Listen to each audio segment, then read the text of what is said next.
What's going on, my fellow Jedi and Padawans? Welcome back to another Jedi gaming video. We are getting so close to the final shape, so I appreciate all you guys for coming back to the channel. So welcome.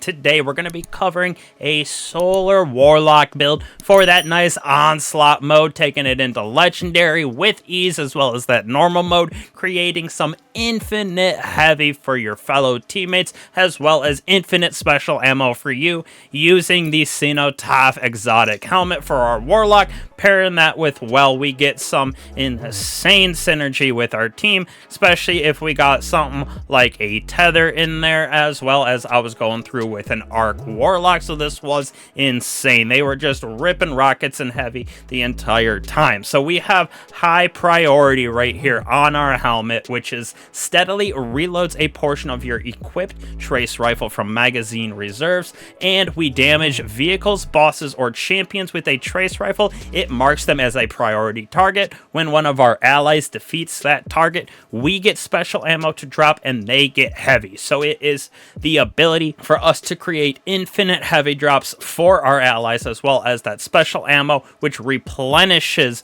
our trace rifle as well for us. So this is a gnarly helmet. Always been a staple for some of that late game action, especially when you need heavy consistently in something like Onslaught or GMs. Now, for me, people have been complaining about triple 100s, so wanted to prove you had to go in without triple 100s, or you don't need them to get through something like Legendary Onslaught level 50. I went with Resilience as my number 1 for staying alive, with Recovery as my number 2, as high as I could get it, quote unquote, if you will, so we can get that rift back and get our health to revive a little bit faster. Then besides that, I would almost go with Intellect over the other two, so you can have your well up consistently as well, but I like just having the 100 on Resilience. We got it with no problem. As for mods on this, we're going to use Kinetic Siphon as well as Harmonic Siphon for our solar weapons, because for me, I was using the Outbreak Perfected.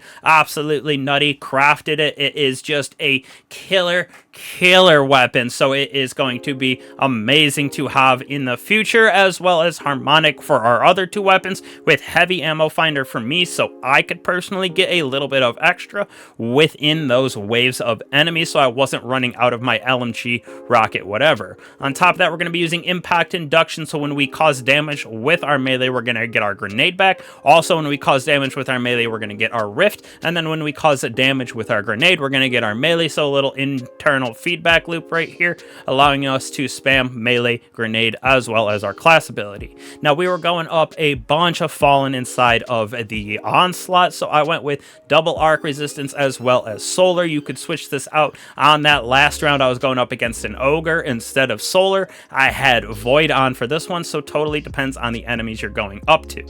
Now, we are going to go with double solar weapon surge on this bad boy, so we can get that nice juicy 17% damage on those enemies, just no matter what it is, as long as we got armor charge, which is going to last even longer with time dilation. So our heavy as well as our energy weapon gonna be juicing those enemies. And then I wanted my melee up because we're gonna be using that to get radiant as well, so I went with a double outreach, so every time we cast down our rift, we're gonna get a nice little chunk of that melee energy back. Now, when we take it into weapon options, I personally was going with the Outbreak Perfected. This thing is absolutely nasty. The crafted version is even better. Now, we also had the option of Malfeasance if we were going up against something else that had unstoppable champions, so that's why I had this. And then this right here was for our overloads. We're going to be using the Aishia's Dejection right here. You can throw on any sort of trace rifle. I just wanted that reconstruction incandescent right here with the synergy on the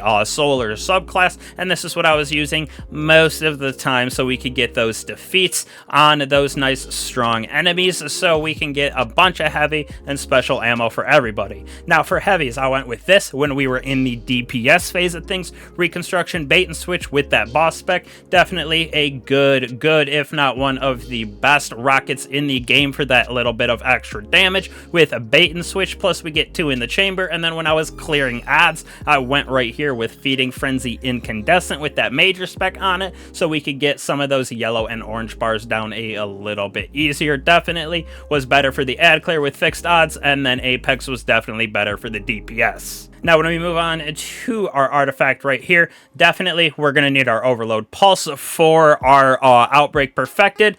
Intrinsically, the Malfeasance has Unstoppable, so don't really need this, but I threw it on anyways. Our main 5 or 6 right here is going to be our Flint Striker, so when we get those rapid precision hits or the rapid per final blows, we become Radiant. While Radiant, our solar weapons apply Scorch to those unscorched combatants, and then anything that is affected by Strand and Stasis, while we are Radiant, we're going to deal increased weapon damage. So if one of your teammates is using this to help out with that debuff, it is going to help with the juicing of the damage. Now, right here, Heart of the Flame, when we cast our super, it grants allies Radiant as well as increases the damage of our super. We're using well, so the damage doesn't matter, but we're giving our fellow Guardians that Radiant. Revitalizing Blast, we weaken targets with our solar ability. So on those bosses, I was trying to throw a grenade close to them so they would get weakened, or use my melee ability, which I was using that Celestial Fire, way more consistent, especially in those high-end rounds, with hitting some of those stronger targets. So this was very nice.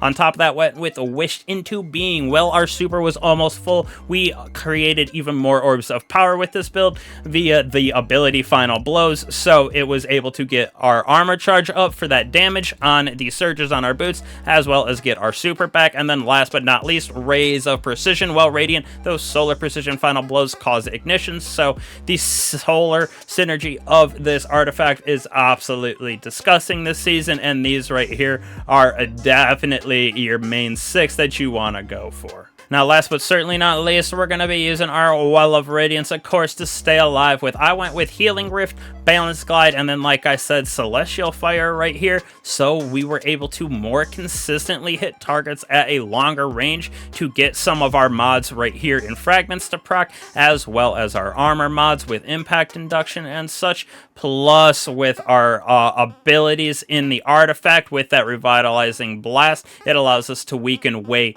easier. I went with Solar Grenades. If you're struggling staying alive, go with Healing Nades, gives you that Restoration Cure, but I personally don't like Healing Grenades that much unless you're going in like low man content. I think everybody can get away with using something like a Solar Grenade. Very good at the ad clear potential with this build. Icarus Dash we went with just because Heat Risings wasn't really doing it for me, plus I like to get away from some of those exploding shakes, etc. a little bit quicker with Icarus. Now we're using Touch of Flame, so if you do use your Healing Grenade, you're going to have improved strength of that cure and restoration. Plus, with the Solar Grenades, we're going to have that lingering duration, and it emits blobs of lava, so like I said, good for the ad clear potential with that Solar Grenade. Now, when we move on to Fragments, Ember of Benevolence right here, applying Restoration, Cure, or Radiant to allies grants increased grenade, melee, and class ability regeneration for a short time. This is going to be super easy with this build, so we are getting this literally everywhere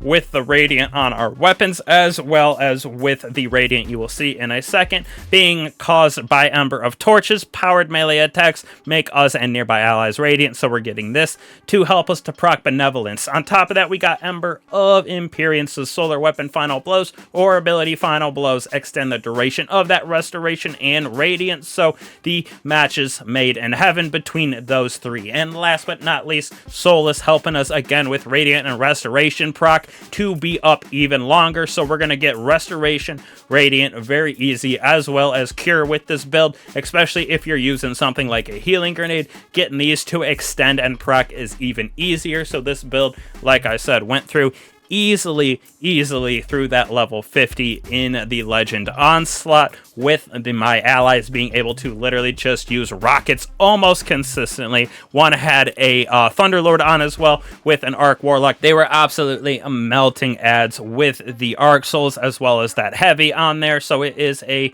wonderful support build. You're able to keep your allies alive with that Restoration Cure with your as well as provide that Heavy for your allies, that infinite special for yourself, itself so you never run out of trace rifle ammo. And with the heavy ammo finder on, we also hardly run out of heavy, so this build is definitely S tier. Everyone should try it out. It is a slapping very hard. Definitely going to be testing this out inside of the final shape as well with that prismatic subclass. So again, I appreciate all you guys coming back to the channel. Y'all have been absolutely killing it. Not too much longer to the final shape, so if you would like, hit that bell and subscribe, as well as the like button. Helps me out, helps the channel out a bunch, and it just gives you the ability to not miss out on any of the content that we put out here on the channel, with a bunch coming out here in the future with the final shape. So again, I appreciate all you guys. I'll catch you guys in the next one.